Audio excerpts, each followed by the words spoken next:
सुप्रभात। एक बार फिर स्वागत है आपका एजुकेशन बाय डॉक्टर शमा के चैनल पे।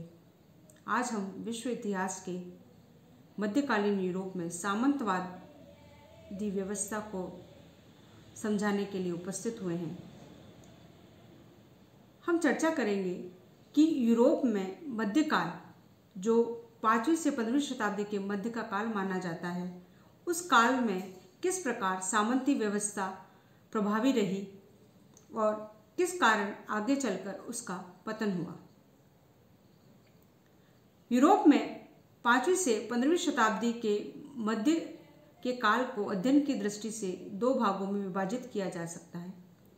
5वीं से 9वीं शताब्दी के मध्य के काल को इतिहासकार यूरोप में अंधकार के युग के नाम से संबोधित करते हैं। उनका मानना है कि इस काल में यूरोप में विकास की गति बहुत ज़्यादा धीमी रही। आगे 9वीं से 15वीं शताब्दी के मध्य के काल को सामंतवादी व्यवस्था का काल कहा जाता है। सामंतवादी व्यवस्था पर फ्रांस के इतिहासकार मार्क ब्लॉक ने बहुत काम किया है और उन्होंने ही इस काल को सामंतवादी युग कहकर संबोधित किया है। अगर हम देखें कि मध्यकाल में सामाजिक ढांचा यूरोप में कैसा था, तो हम पाएंगे कि यूरोप में सामंती व्यवस्था के अंतर्गत सामाजिक ढांचा 3 वर्गों में विभाजित था। समाज 3 वर्गों में विभाजित था। प्रथम वर्ग में ईसाई और पादरी वर्ग आते थे, दूसरे वर्ग में सामंत या अभिजात वर्ग आते थे और तीसरा वर्ग कृषक वर्ग का था। प्रथम वर्ग ईसाई वर्ग था, जो कि धार्मिक क्रियाकलाप करता था। द्वितीय वर्ग अभिजात या सामंत वर्ग था, जो प्रशासन का कार्य करता था। और तीसरा वर्ग कृषक वर्ग था, जो उत्पादन में संलग्न था। सामंतवादी शब्द की उत्पत्ति जर्मन भाषा के शब्द फ्लूट से हुई है, जो मूलतः फीफ शब्द से निकला है, जिसका शाब्दिक अर्थ अ पीस ऑफ लैंड, भूमि का टुकड़ा होता है। सामंती व्यवस्था एक ऐसी व्यवस्था है जिसमें राजा, जिसे लॉर्ड कहा जाता था, वह अपने प्रशासनिक अधिकारियों को वेतन के बदले भूमि का टुकड़ा दिया करता था, जिसके बदले सामंत राजा को सैन्य साधन व सेवाएं उपलब्ध करवाते थे। सामंत आगे उसे जमींदार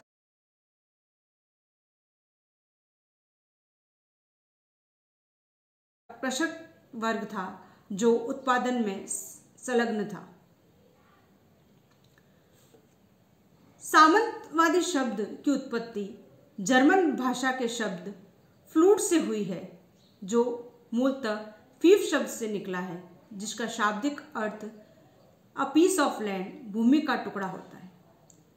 सामंती व्यवस्था एक ऐसी व्यवस्था है जिसमें राजा, जिसे लॉर्ड कहा जाता था, वह अपने प्रशासनिक अधिकारियों को वेतन के बदले भूमि का टुकड़ा दिया करता था, जिसके बदले सामंत राजा को सैन्य साधन व सेवाएं उपलब्ध करवाते थे। सामंत आगे उसे जमींदार को हस्तांतरित कर देता था, जिसे जागीरदार छोटे कृषकों को कृषि करने के लिए दिया करते थे, जहां पर छोटे कृषक कृषि किया करते थे।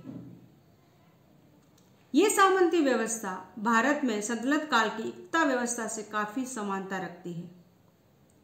अब अगर हम इसके विकास की बात करें, तो इसके बीज हमें रोमन साम्राज्य में दिखाई देते हैं, जहां पर वेतन के बदले भूमि देने की प्रथा थी।